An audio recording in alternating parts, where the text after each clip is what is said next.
कहते जे कोई आवाज़ चुकते तो साढ़े परचा दर्ज होया। फिर माँ के पुत्तो एक बंदा मेरे कैमरे ते अपने लियाओ ब्याह साढ़े ते क्या परचा दर्ज किया गया जी। सियासत छड़ वाह दे हल्का है जिथे ना फतेह सिंह बाजवा ने किसी ते नजायज परचा किया है ना मेरी आदत है। मैं सारे हल्के च कहना 4 थाने ने मेरे को धारीवाल कानूवान भैणी मीए खां कादियां चारा दे विच एक परचा एक किसी पोलिटिकल ओपोनेंट का भी लियाओ तो फिर तुम कहो बादल साहब आ बंदे ने कहा भी आ परचा मेरे खिलाफ किया।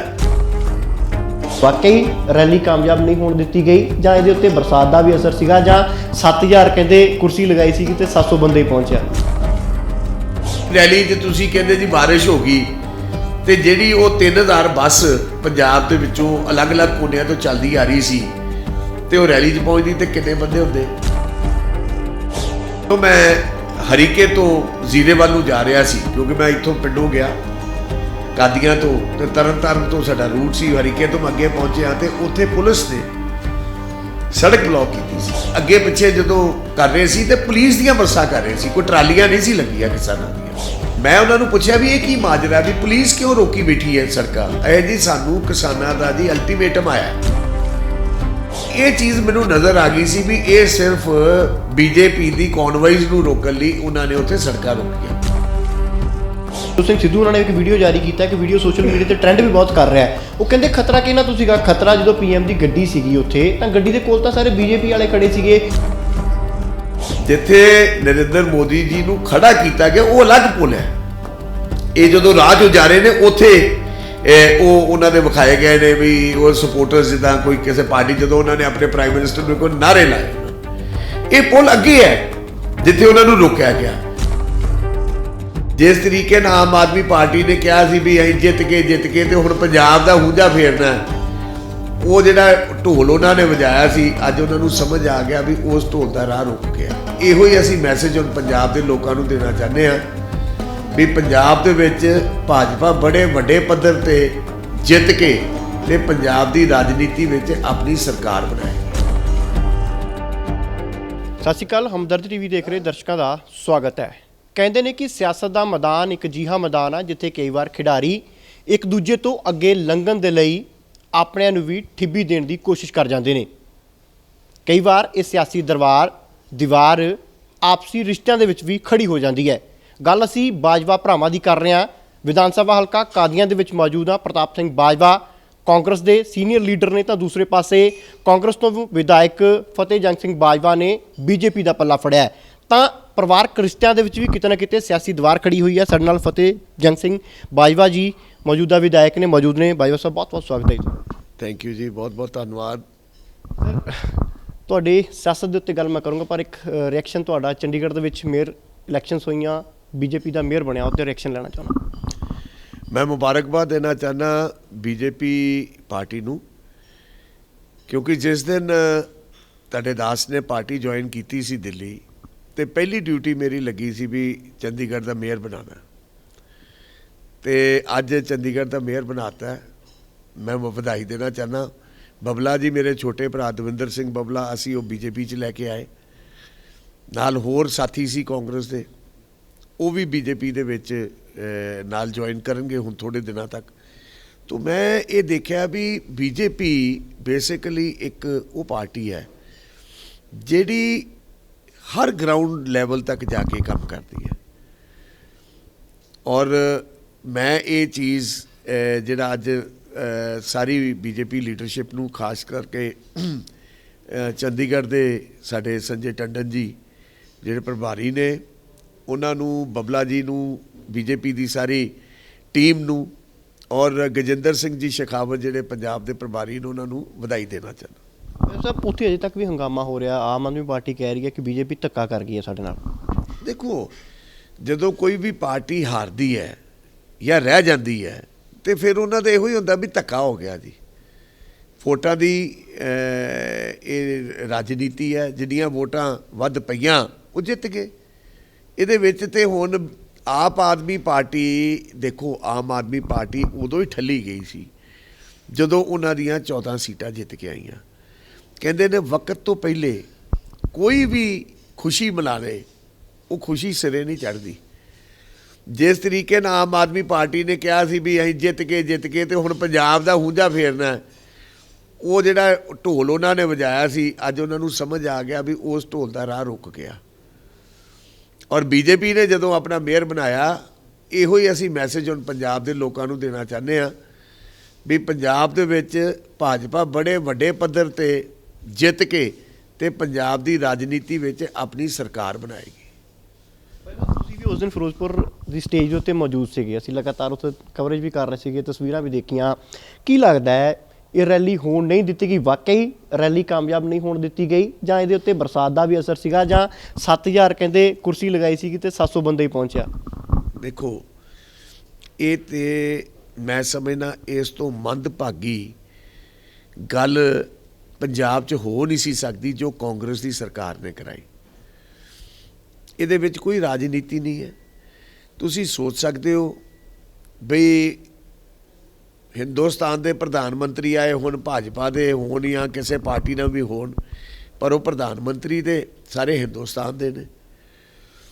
ਕਾਂਗਰਸ ਵਾਲਿਆਂ ਨੇ, ਕਾਂਗਰਸ ਪਾਰਟੀ ਨੇ ਇੱਕ ਦਿਨ ਪਹਿਲੇ ਹੀ ਡਿਊਟੀਆਂ ਲਾ ਦਿੱਤੀਆਂ ਗਈਆਂ ਸੀ ਵੀ ਤੁਸੀਂ ਜਿਹੜੇ ਬੀਜੇਪੀ ਦੇ ਵਰਕਰ ਨੇ ਉਹ ਤੁਸੀਂ ਸਟੇਜ ਤੱਕ ਪਹੁੰਚਣ ਨਹੀਂ ਦੇਣੇ। ਮੈਂ ਇੱਕ ਦਿਨ ਪਹਿਲੇ 4 ਤਾਰੀਖ ਨੂੰ ਰੈਲੀ ਵਾਸਤੇ ਫਿਰੋਜ਼ਪੁਰ ਠਹਿਰਨਾ ਸੀਗਾ। ਸਾਡੀ ਡਿਊਟੀ ਸੀ ਵੀ ਅਗਲੇ ਦਿਨ ਟਾਈਮ ਨਾਲ ਤੁਸੀਂ ਆਉਣਾ, ਤੁਸੀਂ ਪ੍ਰਾਈਮ ਮਿਨਿਸਟਰ ਸਾਹਿਬ ਨਾਲ ਜਾਣਾ ਔਰ ਫਿਰ ਸਟੇਜ ਸਾਂਝੀ ਕਰਨੀ ਹੈ। ਉੱਥੇ ਜਦੋਂ ਮੈਂ ਹਰੀਕੇ ਤੋਂ ਜ਼ੀਰੇ ਵੱਲ ਨੂੰ ਜਾ ਰਿਹਾ ਸੀ, ਕਿਉਂਕਿ ਮੈਂ ਇੱਥੋਂ ਪਿੰਡੋਂ ਗਿਆ ਕਾਦੀਆਂ ਤੋਂ, ਤੇ ਤਰਨ ਤਾਰਨ ਤੋਂ ਸਾਡਾ ਰੂਟ ਸੀ, ਹਰੀਕੇ ਤੋਂ ਮੈਂ ਅੱਗੇ ਪਹੁੰਚਿਆ ਤੇ ਉੱਥੇ ਪੁਲਿਸ ਨੇ ਸੜਕ ਬਲੌਕ ਕੀਤੀ ਸੀ। 4 ਤਰੀਕ ਦੀ ਗੱਲ, ਇਹ 4 ਤਰੀਕ ਦੀ ਗੱਲ ਹੈ। ਮੈਂ ਫਟਾਫਟ ਲੜਕੇ ਵਾਹਵਾ ਭੀੜ ਉੱਥੇ ਇਕੱਠੀ ਹੋਈ ਸੀ, ਸੜਕ 'ਤੇ ਟਰੱਕ ਬੱਸਾਂ ਕਾਰਾਂ ਦਾ ਹਜੂਮ ਇਕੱਠਾ ਸੀ। ਸਾਡੇ ਸਿਕਿਉਰਿਟੀ ਵਾਲੇ ਨੇ ਜਦੋਂ ਰਸਤਾ ਖਿਲਾਉਣ ਦੀ ਕੋਸ਼ਿਸ਼ ਕੀਤੀ ਤਾਂ ਅੱਗੋਂ ਇੱਕ DSP ਸਾਹਿਬ ਆਏ, ਉਹਨਾਂ ਨੇ ਮੈਨੂੰ ਪਛਾਣਿਆ ਔਰ ਉਹਨਾਂ ਨੇ ਕਿਹਾ ਵੀ ਜੀ ਇਹਨਾਂ ਨੂੰ ਲੰਘ ਲੈਣ ਦਿਓ। ਤੇ ਜਦੋਂ ਮੈਂ ਰਸਤੇ 'ਚ ਵੇਖਿਆ ਅੱਗੇ ਪਿੱਛੇ ਜਦੋਂ ਕਰ ਰਹੇ ਸੀ ਤੇ ਪੁਲਿਸ ਦੀਆਂ ਬੱਸਾਂ ਕਰ ਰਹੇ ਸੀ, ਕੋਈ ਟਰਾਲੀਆਂ ਨਹੀਂ ਸੀ ਲੱਗੀਆਂ ਕਿਸਾਨਾਂ ਦੀਆਂ। ਮੈਂ ਉਹਨਾਂ ਨੂੰ ਪੁੱਛਿਆ ਵੀ ਇਹ ਕੀ ਮਾਜਰਾ, ਵੀ ਪੁਲਿਸ ਕਿਉਂ ਰੋਕੀ ਬੈਠੀ ਹੈ ਸੜਕਾਂ? ਇਹ ਜੀ ਸਾਨੂੰ ਕਿਸਾਨਾਂ ਦਾ ਜੀ ਅਲਟੀਮੇਟਮ ਆਇਆ। ਮੈਂ ਕਿਹਾ ਜੀ ਅਲਟੀਮੇਟਮ ਆਏਗਾ ਤੇ ਸਵੇਰੇ ਹੀ ਆਣਗੇ ਨਾ ਕਿਸਾਨ ਵੀਰ, ਕਿਹੜੀ ਗੱਲ ਦਾ ਅਲਟੀਮੇਟਮ ਆਇਆ, ਕੀ ਕਸੂਰ ਕਾਹਦਾ? ਨਹੀਂ ਜੀ ਸਾਨੂੰ ਨਹੀਂ ਪਤਾ, ਉਹਨਾਂ ਨੇ ਆਇਆ ਵੀ ਜੀ ਅਸੀਂ ਮੋਦੀ ਜੀ ਨੂੰ। ਮੈਂ ਕਿਹਾ ਮੋਦੀ ਜੀ ਨੇ ਤੇ ਆਉਣਾ ਉਧਰ ਤੇ ਤੁਸੀਂ ਆਹ ਸੜਕਾਂ ਕਿਉਂ? ਇਹ ਜੀ ਇੱਧਰੋਂ ਬੰਦੇ ਜਾਣ ਕੇ ਵਿਖਾ ਲੈਣ ਦਿਓ, ਉਹਨਾਂ ਦਾ ਰਾਈਟ ਹੈ, ਆ ਲੈਣ ਦਿਓ। ਕਿਉਂਕਿ ਇਹ ਚੀਜ਼ ਮੈਨੂੰ ਨਜ਼ਰ ਆ ਗਈ ਸੀ ਵੀ ਇਹ ਸਿਰਫ BJP ਦੀ ਕੌਨਵਾਈਜ਼ ਨੂੰ ਰੋਕਣ ਲਈ ਉਹਨਾਂ ਨੇ ਉੱਥੇ ਸੜਕਾਂ ਰੋਕੀਆਂ, ਸਾਰੇ ਰਸਤੇ ਰੋਕੇ ਗਏ। ਅਸੀਂ ਪ੍ਰੈਸ ਕਾਨਫਰੰਸ ਕਰਕੇ ਚੰਡੀਗੜ੍ਹ 6 ਤਰੀਕ ਨੂੰ ਅਸੀਂ ਸਾਰਾ ਦਿਖਾਇਆ ਵੀ ਆਹ ਦੇਖ ਲਓ, ਸੈਂਕੜਿਆਂ ਦੇ ਹਿਸਾਬ ਨਾਲ 9 ਰੂਟਾਂ 'ਤੇ ਬੱਸਾਂ ਖੜੀਆਂ ਕੀਤੀਆਂ ਔਰ ਬਹਿਸੋ ਬਹਿਸ ਕਿਹਦੇ ਨਾਲ ਹੋ ਰਹੀ? ਪੁਲਿਸ ਨਾਲ, ਕਿਸਾਨਾਂ ਨਾਲ ਨਹੀਂ। ਪੁਲਿਸ ਨਾਲ ਬਹਿਸੋ ਬਹਿਸ ਹੋ ਰਹੇ ਸੀ ਤੇ ਉਹਨਾਂ ਪੁੱਛਿਆ ਪੁਲਿਸ ਨੂੰ ਵੀ ਸਾਨੂੰ ਕਿਉਂ ਨਹੀਂ ਜਾਣ ਦੇ ਰਹੇ? ਜੇ ਤੇ ਹੁੰਦੇ ਕਿਸਾਨ ਫਿਰ ਤੇ ਨਜ਼ਰ ਆਉਂਦਾ ਵੀ ਕਿਸਾਨ ਰੋਕ ਰਹੇ ਸੀ। ਇਹ ਕਿੱਡੀ, ਮੈਂ ਕਹਿੰਦਾ ਵੀ ਬਦਕਿਸਮਤੀ ਦੀ ਗੱਲ ਹੈ। 45,000 ਕਰੋੜ ਦੇ project prime minister Sahib Punjab ਨੂੰ ਦੇਣ ਆਏ ਹੋਣ, ਹਿੰਦੂ ਸਿੱਖ ਏਕਤਾ ਦਾ ਮੁਜੱਸਮਾ ਹਸੈਨੀ ਵਾਲਾ ਜਿੱਥੇ ਨਤਮਸਤਕ ਹੋਣਾ ਸੀ ਪ੍ਰਾਈਮ ਮਿਨਿਸਟਰ ਸਾਹਿਬ ਨੇ, ਉੱਥੇ ਸੁਖਦੇਵ ਗੁਰਦੇਵ ਤੇ ਆਪਣਾ ਸ਼ਹੀਦ ਭਗਤ ਸਿੰਘ ਹੋਰਾਂ ਦਾ ਸਮਾਧ ਹੋਵੇ, ਯੂਨਿਟੀ ਦੀ ਫਲੇਮ ਚੱਲਦੀ ਹੋਵੇ, ਜਿੱਥੋਂ ਪੰਜਾਬ ਔਰ ਹਿੰਦੁਸਤਾਨ ਦੇ ਲੋਕਾਂ ਨੂੰ ਸਾਰੀ ਤਾਕਤ ਮਿਲਦੀ ਹੋਵੇ, ਹਿੰਦੂ ਸਿੱਖ ਏਕਤਾ ਦਾ ਇੱਕ ਗੁਰਦੁਆਰਾ ਹੋਵੇ, ਉੱਥੇ ਪ੍ਰਾਈਮ ਮਿਨਿਸਟਰ ਸਾਹਿਬ ਨੂੰ ਪਹੁੰਚਣ ਨਹੀਂ ਦਿੱਤਾ ਗਿਆ। 1 ਮੀਲ ਦੇ ਉੱਤੇ ਪਾਕਿਸਤਾਨ, ਬਿਲਕੁਲ 1 ਮੀਲ ਤੇ ਹੈ। ਇਹ ਨਹੀਂ ਵੀ ਪਾਕਿਸਤਾਨ ਕੋਈ ਦੂਰ ਅੱਗੇ ਹੈ। ਸਨਾਈਪਰ ਰਾਈਫਲ, ਹਰ ਕਿਸਮ ਦੇ ਵੈਪਨਸ ਨੇ ਉਹਨਾਂ ਕੋਲ। 23 ਮਿੰਟ ਲਈ ਪ੍ਰਾਈਮ ਮਿਨਿਸਟਰ ਸਾਹਿਬ ਇੱਕ ਗੱਡੀ 'ਚ ਬੈਠੇ ਰਹਿੰਦੇ ਹੋਣ, ਇਹਦਾ ਮਕਸਦ ਕੀ ਹੈ? ਮੈਂ ਕਹਿੰਦਾ ਵੀ ਰੈਲੀ 'ਚ ਤੁਸੀਂ ਕਹਿੰਦੇ ਜੀ ਬਾਰਿਸ਼ ਹੋ ਗਈ ਤੇ ਜਿਹੜੀ ਉਹ 3000 ਬੱਸ ਪੰਜਾਬ ਦੇ ਵਿੱਚੋਂ ਅਲੱਗ-ਅਲੱਗ ਕੋਨਿਆਂ ਤੋਂ ਚੱਲਦੀ ਆ ਰਹੀ ਸੀ ਤੇ ਉਹ ਰੈਲੀ 'ਚ ਪਹੁੰਚਦੀ ਤੇ ਕਿੰਨੇ ਬੰਦੇ ਹੁੰਦੇ? ਜੇ ਇੱਕ ਬੱਸ ਦੇ ਵਿੱਚ ਆਪਾਂ 50 ਬੰਦੇ ਵੀ ਲਾ ਲਈਏ ਤੇ 3000 ਦਾ ਮਤਲਬ ਤੇ 1.5 ਲੱਖ ਬੰਦਾ ਤੇ ਤੁਹਾਡਾ ਉੱਥੇ ਪਹੁੰਚਦਾ ਨਹੀਂ। ਡੱਕਿਆ ਇਹਨਾਂ ਨੇ ਜਾਣਬੁੱਝ ਕੇ। ਔਰ ਸਾਡੇ ਕੋਲ ਰਿਕਾਰਡ ਹੈ ਇਹ ਮਿਨਿਸਟਰੀ ਆਫ ਹੋਮ ਅਫੇਅਰਸ ਪੜਤਾਲ ਕਰ ਰਹੀ ਹੈ। ਅੱਜ NSA ਦੀ ਟੀਮ ਆਈ ਹੈ। ਸਾਰੇ ਕਾਲ ਰਿਕਾਰਡਸ ਕੱਢੇ ਜਾ ਰਹੇ ਨੇ, ਕਿਸ ਬੰਦੇ ਨੇ ਲੀਕੇਜ ਕੀਤੀ, ਵੀ ਪ੍ਰਾਈਮ ਮਿਨਿਸਟਰ ਸਾਹਿਬ ਕਿਹੜੇ ਰੂਟ ਤੇ ਕਿਹੜੀ ਸੜਕ ਤੇ ਆ ਰਹੇ ਨੇ। ਪਤਾ ਲੱਗਾ ਕੋਈ ਪੋਲੀਟੀਕਲ ਬੰਦੇ ਦਾ ਹੱਥ ਹੈ। ਉਹਨਾਂ ਨੇ ਆਪਣੇ ਸਰਪੰਚ ਨੂੰ ਇਨਫੋਰਮ ਕੀਤਾ, ਉਸ ਏਰੀਏ ਦੇ ਲੀਡਰ ਨੂੰ ਇਨਫੋਰਮ ਕੀਤਾ ਵੀ ਸਵੇਰੇ ਆਪਾਂ ਇਹ ਰਾਹ ਰੋਕਣਾ ਹੈ, ਇੱਥੇ ਬੰਦੇ ਭੇਜੋ। ਗੁਰਦੁਆਰਾ ਸਾਹਿਬ ਦੇ ਵਿੱਚ ਉਹਦੀ ਅਨਾਊਂਸਮੈਂਟ ਲੋਕਲ ਕੀਤੀਆਂ ਗਈਆਂ। ਪਲਾਨ ਸੀਗਾ ਇੱਕ ਦਿਨ ਪਹਿਲਾਂ ਇਹ ਦੇਖੋ ਪਲਾਨ ਡੀ ਸੀ ਤੇ ਸਭ ਕੁਝ ਹੋਇਆ। ਕਦੀ ਤੁਸੀਂ ਸੋਚ ਸਕਦੇ ਹੋ ਵੀ ਇਹ ਵੀ ਦੇਸ਼ ਦੇ ਪ੍ਰਾਈਮ ਮਿਨਿਸਟਰ ਆਉਣ ਤੇ ਇੱਦਾਂ ਪੋਲੀਟੀਕਲ ਪਾਰਟੀ ਜਿਹਦੀ ਸਰਕਾਰ ਪੰਜਾਬ 'ਚ ਹੋਵੇ, ਬਦਕਿਸਮਤੀ ਨਾਲ ਉਹਨਾਂ ਨੇ ਇਹ ਸਾਰਾ ਕੰਮ ਕਰਵਾਇਆ ਹੋਇਆ। ਮੈਂ ਸਮਝਦਾ ਵੀ ਇਹ ਪੰਜਾਬ ਦੇ ਲੋਕਾਂ ਨਾਲ ਬਹੁਤ ਵੱਡਾ ਧਰੋਹ ਹੋਇਆ, ਪੰਜਾਬ ਦੇ ਲੋਕਾਂ ਨਾਲ ਬਹੁਤ ਵੱਡਾ ਨੁਕਸਾਨ ਹੋਇਆ। 45,000 ਕਰੋੜ ਦੇ ਪ੍ਰੋਜੈਕਟਸ ਪਲੱਸ ਅਸੀਂ ਕਿਸਾਨਾਂ ਦੇ ਪ੍ਰਤੀ ਉਹਨਾਂ ਕੋਲ ਕੁਝ ਮੰਗਾਂ ਰੱਖੀਆਂ ਸੀ, ਪਲੱਸ ਅਸੀਂ ਕਰਤਾਰਪੁਰ ਸਾਹਿਬ ਗੁਰਦੁਆਰੇ ਸਾਹਿਬ ਦਾ ਲੈਂਡ ਸਵੈਪ ਦੀ ਰਿਕੁਐਸਟ ਰੱਖੀ ਸੀ, ਪਲੱਸ ਅਸੀਂ ਕੈਦੀਆਂ ਨੂੰ ਜਿਹੜੇ 1984 ਜੇਲ੍ਹਾਂ ਦੇ ਵਿੱਚ ਬੰਦ ਨੇ ਉਹਨਾਂ ਦੀ ਰਿਹਾਈ ਲਈ ਅਸੀਂ ਮੰਗ ਰੱਖੀ ਸੀ, ਪਲੱਸ ਅਸੀਂ ਇੰਡਸਟਰੀ ਜਿਹੜੀ ਹਿਮਾਚਲ ਔਰ JNK ਨੂੰ ਇਨਸੈਂਟਿਵਸ ਦਿੱਤੇ ਨੇ ਸੈਂਟਰ ਗਵਰਨਮੈਂਟ ਨੇ, ਉਹ ਇਨਸੈਂਟਿਵਸ ਦੀ ਮੰਗ ਅਸੀਂ ਆਪਣੇ ਬਾਰਡਰਸ ਏਰੀਆ ਨਾਲ ਕੀਤੀ ਸੀ ਵੀ ਸਾਨੂੰ ਪੰਜਾਬ ਦੇ ਵਿੱਚੋਂ ਮਿਲਣੀ ਚਾਹੀਦੀ ਹੈ। ਇਹ ਸਾਰੀਆਂ ਚੀਜ਼ਾਂ ਦਾ ਘਾਣ ਤੇ ਘਾਟ ਕਿਹਨੂੰ ਪਈ? ਪੰਜਾਬ ਨੂੰ, ਪੰਜਾਬ ਦੇ ਵਪਾਰੀ ਨੂੰ, ਪੰਜਾਬ ਦੇ ਕਿਸਾਨ ਨੂੰ, ਪੰਜਾਬ ਦੇ ਨੌਜਵਾਨ ਨੂੰ। ਮੈਂ ਇਹ ਮੰਗ ਔਰ ਮੈਂ ਇਹ ਤੁਹਾਡੇ ਚੈਨਲ ਦੇ ਰਾਹੀਂ ਇੱਥੋਂ ਦੀ ਜਿਹੜੀ ਮੌਜੂਦਾ ਕਾਂਗਰਸ ਦੀ ਸਰਕਾਰ ਹੈ, ਮੈਂ ਜਿਹੜੀ ਕਿ 1 ਦਿਨ ਦੀ ਜਾਂ 2 ਦਿਨ ਦੀ ਚੋਣ ਜਾਬਤਾ ਲੱਗ ਜਾਣਾ, ਹਾਂ ਇਹ ਤੁਸੀਂ ਮੈਂ ਉਹਨਾਂ ਨੂੰ ਇਹ ਪੁੱਛਣਾ ਚਾਹੁੰਦਾ ਵੀ ਕੀ ਤੁਹਾਨੂੰ ਇਹ ਛੜਯੰਤਰ ਜਿਹੜਾ ਤੁਸੀਂ ਸਾਰਾ ਰਚਿਆ ਇਹਦਾ ਤੁਹਾਨੂੰ ਲਾਭ ਕੀ ਹੋਇਆ? ਇਹਦਾ ਲਾਭ ਉਹਨਾਂ ਨੂੰ ਕੀ ਮਿਲਿਆ? ਨਵਜੋਤ ਸਿੰਘ ਸਿੱਧੂ ਉਹਨਾਂ ਨੇ ਇੱਕ ਵੀਡੀਓ ਜਾਰੀ ਕੀਤਾ ਕਿ ਵੀਡੀਓ ਸੋਸ਼ਲ ਮੀਡੀਆ ਤੇ ਟ੍ਰੈਂਡ ਵੀ ਬਹੁਤ ਕਰ ਰਿਹਾ ਹੈ। ਉਹ ਕਹਿੰਦੇ ਖਤਰਾ ਕਿਹਨਾਂ ਤੋਂ ਸੀਗਾ? ਖਤਰਾ ਜਦੋਂ PM ਦੀ ਗੱਡੀ ਸੀਗੀ ਉੱਥੇ, ਤਾਂ ਗੱਡੀ ਦੇ ਕੋਲ ਤਾਂ ਸਾਰੇ BJP ਵਾਲੇ ਖੜੇ ਸੀਗੇ। ਉਹ ਪ੍ਰਧਾਨ ਮੰਤਰੀ ਨਰਿੰਦਰ ਮੋਦੀ ਜਿੰਦਾਬਾਦ ਦੇ ਨਾਅਰੇ ਲਗਾ ਰਹੇ ਸੀਗੇ, ਉਹਨਾਂ ਦੇ ਹੱਥਾਂ ਦੇ ਵਿੱਚ BJP ਦੇ ਫਲੈਗ ਸੀਗੇ। ਤਾਂ ਫਿਰ ਕਹਿੰਦੇ ਖਤਰਾ ਕਿਸ ਗੱਲ ਦਾ? ਇਹ ਤੁਸੀਂ ਬੜੇ ਧਿਆਨ ਨਾਲ ਦੇਖੋ ਤੇ ਦੋ ਅਲੱਗ-ਅਲੱਗ ਜਗ੍ਹਾ ਨੇ। ਜਿੱਥੇ ਨਰਿੰਦਰ ਮੋਦੀ ਜੀ ਨੂੰ ਖੜਾ ਕੀਤਾ ਗਿਆ ਉਹ ਅਲੱਗ ਪੁਲ ਹੈ। ਇਹ ਜਦੋਂ ਰਾਹ 'ਚੋਂ ਜਾ ਰਹੇ ਨੇ ਉੱਥੇ ਉਹ ਉਹਨਾਂ ਦੇ ਵਿਖਾਏ ਗਏ ਨੇ ਵੀ ਉਹ ਸਪੋਰਟਰਸ, ਜਿੱਦਾਂ ਕੋਈ ਕਿਸੇ ਪਾਰਟੀ, ਜਦੋਂ ਉਹਨਾਂ ਨੇ ਆਪਣੇ ਪ੍ਰਾਈਮ ਮਿਨਿਸਟਰ ਨੂੰ ਕੋਈ ਨਾਅਰੇ ਲਾਏ ਉਹਨਾਂ ਨੇ। ਇਹ ਪੁਲ ਅੱਗੇ ਹੈ ਜਿੱਥੇ ਉਹਨਾਂ ਨੂੰ ਰੋਕਿਆ ਗਿਆ। ਔਰ ਮੈਂ ਤੁਸੀਂ ਇਹ ਸਵਾਲ ਜਿਹੜਾ ਮੈਨੂੰ ਪੁੱਛ ਰਹੇ ਹੋ, ਮੈਂ ਇਹ ਸਵਾਲ ਦਾ ਤੁਹਾਡੇ ਕੋਲ ਇੱਕ ਜਵਾਬ ਲੈਣਾ ਚਾਹੁੰਦਾ। ਖੁਦਾ ਨਾ ਖਾਸਤਾ ਨਰਿੰਦਰ ਮੋਦੀ ਜੀ ਨਾਲ ਕੋਈ ਵੀ ਉੱਥੇ ਗੱਲਬਾਤ ਹੋ ਜਾਂਦੀ ਤੇ ਇਹ ਜਿਹੜਾ ਧੱਬਾ ਸੀ, ਕਲੰਕ ਸੀ, ਇਹ ਕਿਹਦੇ ਮੱਥੇ ਤੇ ਮੜਿਆ ਜਾਣਾ ਸੀ? ਪੰਜਾਬੀਆਂ ਦੇ। ਅਸੀਂ ਬੜੇ ਮਾੜੇ ਹਾਲਾਤਾਂ ਦੇ ਵਿੱਚ ਨਿਕਲੇ ਹਾਂ। ਅਸੀਂ ਚਾਹੁੰਦੇ ਹਾਂ ਵੀ ਪੰਜਾਬ ਦਾ ਪੰਜਾਬੀ ਖੁਸ਼ ਰਵੇ ਔਰ ਪਿਆਰ ਮੁਹੱਬਤ ਦੀ ਜਿਹੜੀ ਵਾਰਤਾ ਹਮੇਸ਼ਾ ਚੱਲਦੀ ਆ ਰਹੀ ਹੈ ਹਿੰਦੂ ਸਿੱਖ ਏਕਤਾ ਦੀ, ਉਹ ਬਣਾ ਕੇ ਰੱਖੇ। ਜਿਹੜੇ ਕਾਂਗਰਸ ਪਾਰਟੀ ਦੇ ਡਿਜ਼ਾਈਨਸ ਨੇ, ਜਿਨ੍ਹਾਂ ਨੇ ਹਮੇਸ਼ਾ ਰਾਈਟਸ ਕਰਾਏ, ਜਿਨ੍ਹਾਂ ਨੇ ਲੋਕਾਂ ਨੂੰ ਪਾੜਿਆ, ਜਿਨ੍ਹਾਂ ਨੇ ਇਸ ਚੀਜ਼ ਦੀ ਰਾਜਨੀਤੀ ਕੀਤੀ, ਉਹਨਾਂ ਤੋਂ ਅਸੀਂ ਇਹ ਆਸ ਨਹੀਂ ਕਰ ਸਕਦੇ ਵੀ ਉਹ ਕੋਈ ਚੰਗਾ ਸੋਚਣਗੇ, ਕਿਉਂਕਿ ਹਮੇਸ਼ਾ ਗਲਤ ਤਰੀਕੇ ਨਾਲ ਇਹ ਜਿਹੜੇ ਤੁਸੀਂ ਦੇਖੋ ਜਿਹੜੇ ਵੱਡੇ ਤੋਂ ਵੱਡੇ ਜਿਹੜਾ 1984 ਦੇ ਰਾਈਟਸ ਹੋਏ ਨੇ, ਉਹ ਰਾਈਟਸ ਦੇ ਵਿੱਚ ਸਜ਼ਾ ਕਿਹਨੇ ਦਵਾਈ? BJP ਸਰਕਾਰ ਨੇ। ਕਦੀ ਸੱਜਣ ਕੁਮਾਰ ਨੂੰ, ਜਿਨ੍ਹਾਂ ਨੂੰ ਹੁਣ 20 ਸਾਲ ਦੀ ਸਜ਼ਾ ਹੋਈ ਹੈ, ਕਾਂਗਰਸ ਦੇ ਰਾਜ 'ਚ ਕਦੀ ਹੱਥ ਲੱਗਾ? ਹਰ ਇਨਕੁਆਇਰੀ 'ਚ ਉਹਨਾਂ ਨੂੰ ਕਲੀਨ ਚਿੱਟ ਮਿਲਦੀ ਰਹੀ, ਕਿਉਂਕਿ ਲਾਗੇ ਖਲੋ ਕੇ ਸਾਰੇ ਕੰਮ ਹੁੰਦੇ ਰਹੇ। ਕਿਹਨੇ ਇਨਸਾਫ ਦਵਾਇਆ? BJP ਨੇ ਦਵਾਇਆ ਨਾ। ਅਸੀਂ ਜਿਹੜੀ ਪਾਰਟੀ ਇਨਸਾਫ ਦਵਾਉਂਦੀ ਹੈ ਉਹਦੇ 'ਤੇ ਆਪਾਂ ਗੱਲ ਨਹੀਂ ਕਰਦੇ, ਤੇ ਜਿਹੜੀ ਪਾਰਟੀ ਤੁਹਾਡੀ ਹਮੇਸ਼ਾ ਤੁਹਾਨੂੰ ਢਾਹ ਲਾਉਂਦੀ ਹੈ, ਅਸੀਂ ਕਹਿੰਦੇ ਹਾਂ ਜੀ ਉਹ ਪਾਰਟੀ ਵੱਡੀ ਚੰਗੀ। ਕਹਿੰਦੇ 700 ਕਿਸਾਨਾਂ ਦੀ ਸ਼ਹੀਦੀ ਹੋ ਗਈ ਹੈ, ਉਸ ਪਾਰਟੀ ਨੂੰ ਕਿੱਦਾਂ ਵੋਟ ਪਾਈ? ਮੇਰੀ ਗੱਲ ਸੁਣੋ, ਉਹ 'ਚ ਕੋਈ ਦੇਖੋ, ਮੈਂ ਇਸ ਗੱਲ ਦੇ ਉੱਤੇ ਕਿਸਾਨਾਂ ਦੇ ਨਾਲ ਸੀ, ਨਾਲ ਹਾਂ, ਔਰ ਹਮੇਸ਼ਾ ਕਿਸਾਨਾਂ ਦੀ ਗੱਲ ਕਰਾਂਗੇ। ਸਾਡੇ ਖੂਨ 'ਚ ਕਿਸਾਨੀ ਦਾ ਇੱਕ ਖੂਨ ਦਾ ਕਤਰਾ ਚੱਲ ਰਿਹਾ ਹੈ। ਦੇਖੋ, ਜਿੱਥੇ ਕੋਈ ਐਜੀਟੇਸ਼ਨ ਦੀ ਗੱਲ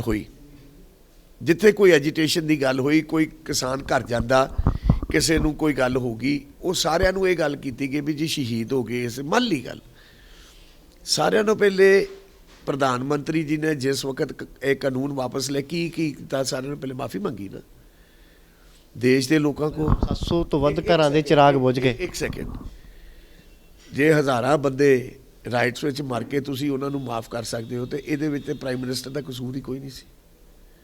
ਮੈਨੂੰ ਇੱਕ ਗੱਲ ਦੱਸੋ, ਪ੍ਰਾਈਮ ਮਿਨਿਸਟਰ ਸਾਹਿਬ ਨੇ ਗੁਰਪੁਰਬ ਵਾਲੇ ਦਿਨ ਸਾਰੀ ਸੰਗਤ को माफ़ी मंगी भी मैं माफ़ी मंगदा देश की किसानी कोलों, देश के उन्होंने भरावां कोलों भी जेड़े कानून मैं बनाए मैं तुहाडी बेहतरी लई बनाए, पर मैं तुहानूं समझा नहीं सकिया, मैं उस नाकामयाब रहा। मैं तुहाडे हुक्म मुताबिक मैं कानून वापस लेना और जो तुहाडा हुक्म होएगा मैं उस मुताबिक सारा कुछ चलांगा। इहदे विच मैगनैनिमिटी किहदी सी, ह्यूमिलिटी किहदी सी? प्राइम मिनिस्टर की हलीमी नाल। अजे तक ये राइट्स तो बाद, गोल्डन टैंपल के अटैक तो बाद की गांधी परिवार के किसी बंदे ने आके माफ़ी मंगी पंजाब के लोगों को? हरमंदर साहब जाके माफ़ी मंगी? नहीं मंगी। एक उस प्रधानमंत्री की हलीमी, ये तुसी वेखो भी पहले दिन माफ़ी मंग के तो फिर कानून वापस ले जाते हैं, तो आप कहने जी वो बहुत माड़े ने। हाँ, जे ना मानते, जे इस गल ते रहिंदे भी नहीं असी कानून वापस नहीं लैने, फिर एक गल सोची जा सकती सी। इन्नी गल नूं एक रंगत देनी, ये पार्टी सिर्फ रंगत दिंदी है कांग्रेस। और जेकर अज प्रधानमंत्री एक मैगनैनिमिटी वड्डे दिल नाल तुहाडे सूबे नूं कुछ पंजाब नूं देण लई आए ने, ते फिर ये पंजाब वालियां दा नुकसान किन्ने कराया? इस कांग्रेस पार्टी ने। मैं दावे ना कह सकदा, सारी एडमिनिस्ट्रेशन, पुलिस, सारिया ने जो कांग्रेस की सरकार के आकाज ने किया उदा उन्हें किया। और ये कभी भी सरकार के किसी भी यूनीफॉर्म बंदे को ये कभी आस नहीं की जा सकती भी देश का प्रधानमंत्री आए और इस किस्म का उन्होंने नाल वतीरा किया जाए। ये माफ़ी मंगनी चाहिए है साडे सूबे के चीफ मिनिस्टर नूं, होम मिनिस्टर नूं ते DGP नूं। They must apologise. जे प्रधानमंत्री किसी गल की किसी देश को माफ़ी मंग सकता, कि इन्हों शर्म आती है भी हिंदुस्तान के प्राइम मिनिस्टर का ना इन्होंने की सलूक किया? They must apologise. एंड मैं समझांगा ये अपोलोजाइज करन, फिर आपे प्रधानमंत्री या जी BJP की सेंटर की सरकार है वो इस ते फैसला लै। सब तुहाडी अपनी सियासत ते आउने आ, सियासत ਇੰਨੀ ਕਹਿੰਦੇ ਡੂੰਘਾਈ 'ਚ ਚਲੀ ਜਾਂਦੀ ਹੈ ਵੀ ਆਪਸੀ ਰਿਸ਼ਤੇ, ਭਰਾਵਾਂ ਦੇ ਰਿਸ਼ਤਿਆਂ ਦੇ ਵਿੱਚ ਇੱਕ ਦਰਾਰ ਖੜੀ ਕਰ ਦਿੰਦੀ ਹੈ। ਕਿਵੇਂ ਦੇਖ ਰਹੇ ਹੋ ਅੱਜ ਕਿੱਥੇ ਖੜੇ ਭਰਾਵਾਂ ਦਾ ਰਿਸ਼ਤਾ? ਕਦੀ ਰਿਸ਼ਤਿਆਂ 'ਚ ਦਰਾਰ ਨਹੀਂ ਪੈਂਦੀ, ਇੱਕ ਗੱਲ ਮੇਰੀ ਤੁਸੀਂ ਸਮਝ ਲਓ। ਰਾਜਨੀਤੀ ਵਿੱਚ ਜਦੋਂ ਤੁਸੀਂ ਆਉਂਦੇ ਹੋ ਤੇ ਤੁਹਾਡੀ ਇੱਕ ਗੱਲ ਹੁੰਦੀ ਹੈ ਤੁਹਾਡੀ ਪਾਰਟੀ। ਮੈਂ ਤੁਹਾਨੂੰ ਐਗਜ਼ਾਮਪਲ ਦੇ ਸਕਦਾ, कई इहो जे हसबैंड और वाइफ एक दूजे के अगेंस्ट खड़े हुए हैं। एक कांग्रेस का कैंडीडेट सी, एक CPI का कैंडीडेट सी हिमाचल दे विच। बहुत सारे ये मतलब ये नहीं भी दराड़ा पैंदियां ने। तुहाडी पार्टी का तुसी झंडा चुक के जाना, तुहाडी पार्टी तुहानूं कहे जी तुसी फलानी जगह तो लड़ना है, जाओ बाजवा साहब तुसीं जाके लंबी लड़ो, तो मैं लंबी जाके लड़ांगा। जे वो कहणगे जी तुसी कादियां तो लड़ना, तो मैं कादियां तो मैं पार्टी का हुक्म जाना है। फतेह जंग सिंह बाजवा की अपनी इस गल ते कोई राय नहीं। मैं पार्टी का वफादार, पार्टी का जो हुक्म होएगा, पार्टी ने हुक्म लाया चंडीगढ़ ਦੇ ਵਿੱਚ ਮੇਅਰ ਬਣਾਉਣਾ, ਅੱਜ ਬਣ ਗਿਆ। ਕਾਂਗਰਸ ਦੀ ਗੱਲ ਕਰ ਰਹੇ ਹਾਂ, ਜਦੋਂ ਪ੍ਰਤਾਪ ਸਿੰਘ ਬਾਜਵਾ ਜੀ ਆਉਂਦੇ ਨੇ, ਤੁਹਾਡੇ ਬ੍ਰਦਰ ਆਉਂਦੇ ਨੇ, ਉਹ ਕਹਿੰਦੇ ਵੀ ਮੈਨੂੰ ਥਾਪੜਾ ਦੇ ਦਿੱਤਾ ਹੈ। ਕੁਝ ਦੇਰ ਪਹਿਲਾਂ ਰੈਲੀ ਹੁੰਦੀ ਹੈ, ਨਵਜੋਤ ਸਿੰਘ ਸਿੱਧੂ ਹੁਣੀ ਤੁਹਾਨੂੰ ਥਾਪੜਾ ਦਿੰਦੇ ਨੇ। ਤਾਂ ਫਿਰ ਜੇ ਤਾਂ ਪਾਰਟੀ ਦੇ ਹੁਕਮ ਦੀ ਗੱਲ ਸੀਗੀ, ਜਦੋਂ ਬਾਜਵਾ ਸਾਹਿਬ ਨੇ ਕਿਹਾ, ਤਾਂ ਤੁਹਾਨੂੰ ਹਾਈ ਕਮਾਂਡ ਨੇ ਵੀ ਇੰਨਾ ਕੁਝ ਕਿਹਾ ਵੀ ਤੁਹਾਡੀ ਸੀਟ ਬਦਲ ਦਿੱਤੀ ਜਾ ਰਹੀ ਹੈ ਜਾਂ ਪ੍ਰਤਾਪ ਸਿੰਘ ਬਾਜਵਾ ਜੀ ਹੁਣ ਕਾਦੀਆਂ ਤੋਂ ਲੜਨਗੇ? ਨਾ ਪਾਰਟੀ ਹਾਈ ਕਮਾਂਡ ਨੇ ਕਿਸੇ ਨੂੰ ਗ੍ਰੀਨ ਸਿਗਨਲ ਦਿੱਤਾ ਸੀ, ਨਾ ਇਹੋ ਜਿਹੀ ਕੋਈ ਗੱਲ ਸੀ। ਇਹ ਵਿੱਚ ਕੁਝ ਬੰਦਿਆਂ ਦਾ ਛੜਯੰਤਰ ਸੀ। ਕੌਣ ਨੇ ਉਹ ਬੰਦੇ? ਪਾਰਟੀ ਦੇ ਹੀ ਹੋਣਗੇ ਜਿਹੜੇ ਕਾਂਗਰਸ ਦੇ ਨੇ, ਉਹਨਾਂ ਨੂੰ ਪੁੱਛੋ ਜਾ ਕੇ। ਹਰੀਸ਼ ਚੌਧਰੀ ਜੀ ਜਿਹੜੇ ਇਹਨਾਂ ਦੇ ਇਸ ਵੇਲੇ ਇੰਚਾਰਜ ਨੇ ਪੰਜਾਬ ਦੇ, ਉਹਨਾਂ ਨੂੰ ਪੁੱਛੋ ਵੀ ਕੀ ਗੱਲ ਸੀ। 35 ਸਾਲ ਜਿਸ ਪਰਿਵਾਰ ਨੇ, ਜਿਸ ਵਿਅਕਤੀ ਨੇ ਇਸ ਪਾਰਟੀ ਲਈ ਆਪਣੇ ਬਜ਼ੁਰਗਾਂ ਦਾ ਬਲੀਦਾਨ ਵੀ ਦਿੱਤਾ ਹੋਏ, ਤੇ ਉਹ ਪਾਰਟੀ ਅੱਜ ਹੁਣ ਮੈਂ ਕਹਿਣਾ ਨਹੀਂ ਚਾਹੁੰਦਾ ਆਪਣੇ ਮੂੰਹ ਨਾਲ ਇਹੋ ਜਿਹੀਆਂ ਗੱਲਾਂ ਕਰੇ ਤਾਂ ਕੋਈ ਗੱਲ ਫੱਬਦੀ ਨਹੀਂ। ਮੈਂ ਉਸ ਪਾਰਟੀ ਦੀ ਹਮੇਸ਼ਾ ਸੇਵਾ ਕਰਨਾ ਚਾਹੁੰਦਾ ਜਿਹੜਾ ਆਪਣੇ ਅਸੂਲਾਂ ਤੇ ਚੱਲਦੀ ਹੋਏ। ਜਿਹੜੀ ਪਾਰਟੀ ਅਸੂਲਾਂ ਤੋਂ ਡਿੱਗ ਜਾਂਦੀ ਹੈ ਉਸ ਪਾਰਟੀ 'ਚ ਇੱਕ ਮਿੰਟ ਵੀ ਰਹਿਣਾ ਤੁਹਾਡਾ ਮਨ ਨਹੀਂ ਮੰਨਦਾ। ਤੁਹਾਡਾ ਕੀ ਖਿਆਲ ਹੈ ਵੀ ਅਸੀਂ 35 ਸਾਲ ਇੱਕ ਪਾਰਟੀ ਦੇ ਵਿੱਚ ਵਫਾਦਾਰੀ ਨਾਲ ਨਿਭਾਏ ਹੋਣ ਤੇ ਇੱਕ ਪਰਿਵਾਰ ਨੂੰ ਦੂਜੇ ਪਰਿਵਾਰ ਦੇ ਜਾਣਾ ਹੋਏ ਤੇ ਬੜਾ ਤੁਹਾਨੂੰ ਪਤਾ ਵੀ ਬਰੇ ਲੱਗ ਜਾਂਦੇ ਸੋਚਣ ਤੇ। ਮੇਰਾ ਪਰਿਵਾਰ ਮੇਰੇ ਨਾਲ ਖੜਾ, ਮੇਰੇ ਲੋਕ ਮੇਰੇ ਨਾਲ ਖੜੇ।